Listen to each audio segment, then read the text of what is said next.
As you know, my name is Shai Davidai. I'm an assistant professor at Columbia Business School. I used to say that with pride.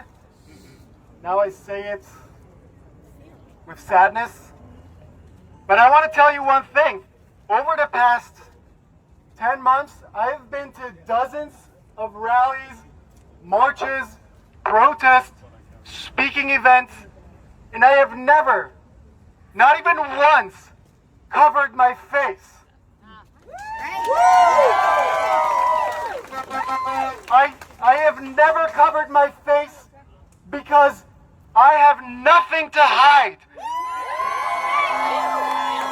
I have never covered my face because I have nothing to be ashamed of. Because only people that are ashamed of what they're saying, they're ashamed of what they're doing, are the people that cover their faces. The KKK covers their faces. The ISIS covers their faces. Hamas and Hezbollah terrorists, Yahya Sinwar covers his face. And Columbia students and faculty cover their faces. Not us. And we are here. We are here today with a reasonable, common sense demand. And the demand is one word: consequences. We demand consequences for hate, for violence. We demand consequences, and we start the consequences by demanding that we unmask the hate. You want to be hateful? That's your freedom of speech. But show us who you are so we can deal with who you are. If you are so proud of your hatred, let's see who you are. And I want to talk about specific hate that I unfortunately had to deal with over the weekend. Some of you may have seen this. Over the weekend, Columbia student organizations, including Students for Jihad in Palestine, have hosted for an event an imam from Utica, New York, who instructed students to personally target me and, I quote, to take me down so they can silence me and other professors. If you have been paying attention to anything that I've said or done since October, then you should know nothing you can do will ever silence me.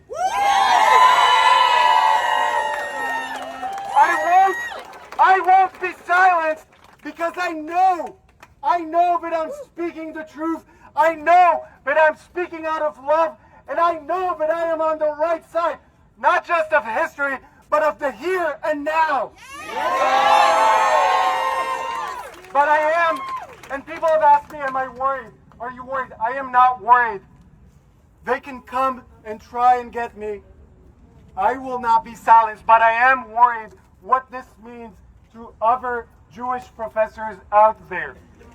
And I want to call the Jewish professors at Columbia, who some of them are here, but unfortunately, Jewish and non-Jewish professors, most of you are not here. And the Jewish professors and non-Jewish allies in Stanford and Berkeley and UCLA and NYU and Harvard and all over this country. Imagine they silence me. What next? Who do you think they will come for after me? Do you think they'll be done? No. If you're waiting to speak up, you might wait too long. And when you want to speak up, you might find that they already have taken your voice and taken your opportunity to speak up. So here is a message to all professors out there, Jewish and non-Jewish professors, decent people who know the difference between right and wrong. If you speak up and they come after you, I personally will have your back. And Jew hatred will have your back. And all of of us here will have your back.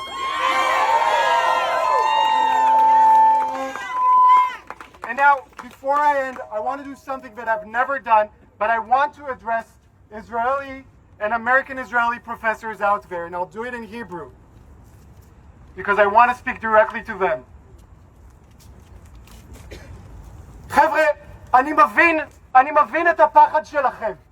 אני מבין שלא בשביל זה באנו לארצות הברית, לא באנו בשביל להילחם, באנו בשביל החיים הטובים. אבל אין חיים טובים אם אנשים סובלים. אין חיים טובים אם הילדים שלכם לא יוכלו ללכת לאיזה אוניברסיטה שהם רוצים ולהיות בטוחים. אז חלאס, הגיע הזמן לצאת ולדבר. אני רוצה מרצים ישראלים בכל אוניברסיטה, בארצות הברית ובקנדה. תפסיקו עם האימיילים, תפסיקו עם העצומות, תפסיקו עם כל מיני פגישות מאחורי הקלעים. אני רוצה לראות אתכם בחוץ, אני רוצה לשמוע את הקול שלכם, אני רוצה לראות את הפרצוף שלכם. אם לא בשבילי, אז בשביל הסטודנטים שלכם.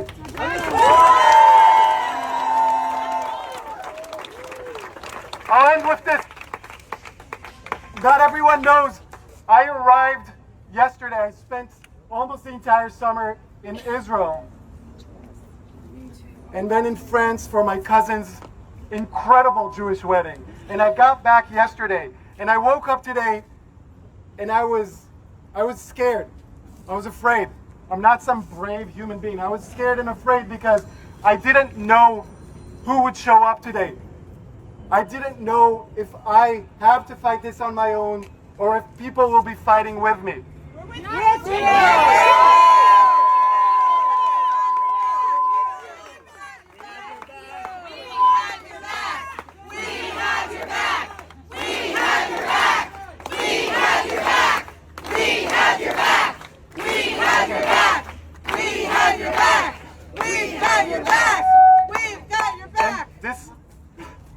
This is incredible. You're all incredible.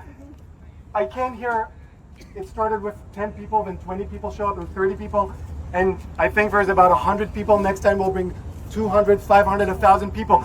But one thing that I was reminded of as I was watching from the sides, all of the speakers and everyone cheering and being here, I was reminded by the words of Natan Sharansky. Natan Sharansky, if you know, was a political prisoner, a prisoner of Zion, a refusenik, who spent 9 years in the Soviet prisons just because he wanted to be Jewish and fully Jewish, meaning also to live in Israel and escape his country. I had the great honor and privilege to speak on the phone with Natan Sharansky earlier this week. And watching all of this, I remember one thing that he said, because when he was imprisoned, the Soviet guards, the sadistic Soviet guards, were doing psychological warfare and telling him, no one has your back, no one cares, you're all alone, why don't you give up the fight? And Natan Sharansky, after he was released from prison, made Aliyah and started fighting not just for Jewish civil rights, but for human rights, said that every day he knew that he was never alone. Yes. And while sometimes it's hard for me to remember this, and I'll be honest, at the darkest moments at night, when my wife and I are sitting at home and thinking, how do we deal with this? How do we raise our kids in a safe world? How do we keep ourselves safe? Sometimes we feel alone, but then I remind myself, we are never alone. None of us are alone. As long as we keep showing up, as long as we keep standing up, and as long as we keep speaking up for each other. Yes. Thank you so much.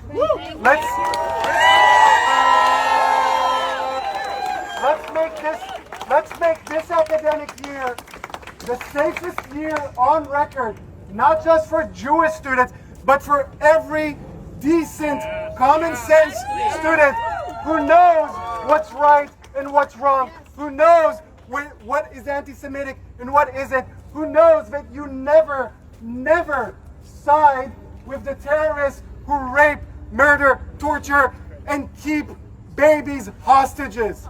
Bring them home now. Thank you so much.